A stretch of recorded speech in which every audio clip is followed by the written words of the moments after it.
Hello, hi. This is a short video about cum clauses for Latin GCSE. So cum clauses are obviously introduced by the Latin word cum and are going to be followed by either the imperfect or pluperfect subjunctive. Now we'll get on to how we translate cum clauses in just a moment. But first of all, I just want to talk about the formation of the subjunctive. So we have the principal parts of the verb paro, I prepare, up at the top of the screen. So paro, parare, paravi, paratum. And a table below illustrating the different tenses and voices of the subjunctive. Now you can see that it is color coded. So for example, we have our imperfect active subjunctive pararem, and we can see that because it's blue, it is coming from our present stem, and in fact our second principal part really, because the imperfect subjunctive is relatively straightforward to form in that it is our second principal part, our present active infinitive, and we simply add personal endings to it. So mst, mustis, unt in the active, and in the passive is exactly the same, but we just swap our our active endings for passive endings.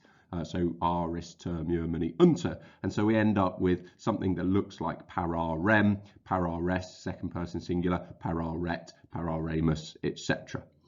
In the pluperfect, we can see that paravisem is being formed from our third principal part, the perfect stem. So we take our perfect stem, paraw, and we add the letters isse, isse, which makes it really recognizable, and again we add our personal endings, mst, and so we end up with paravisem, paravises, etc.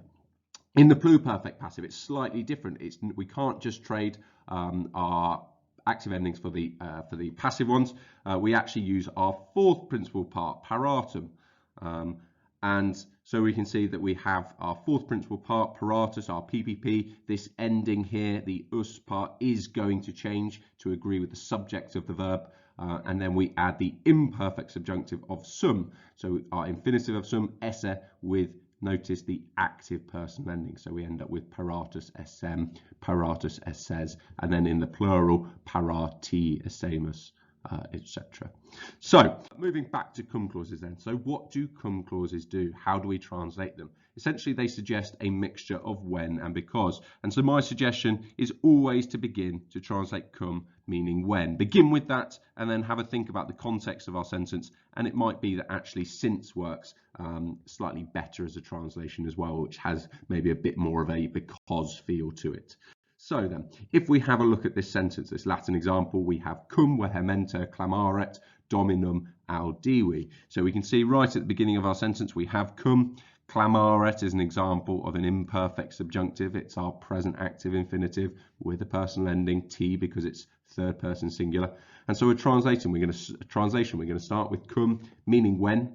So when he was shouting loudly, he, because it's clamaret, I heard the master. So here, when as a translation works perfectly fine. It might be that we want to put in a since as well to show that it was because he was shouting loudly that I heard the master, but I think either when or since works quite well here.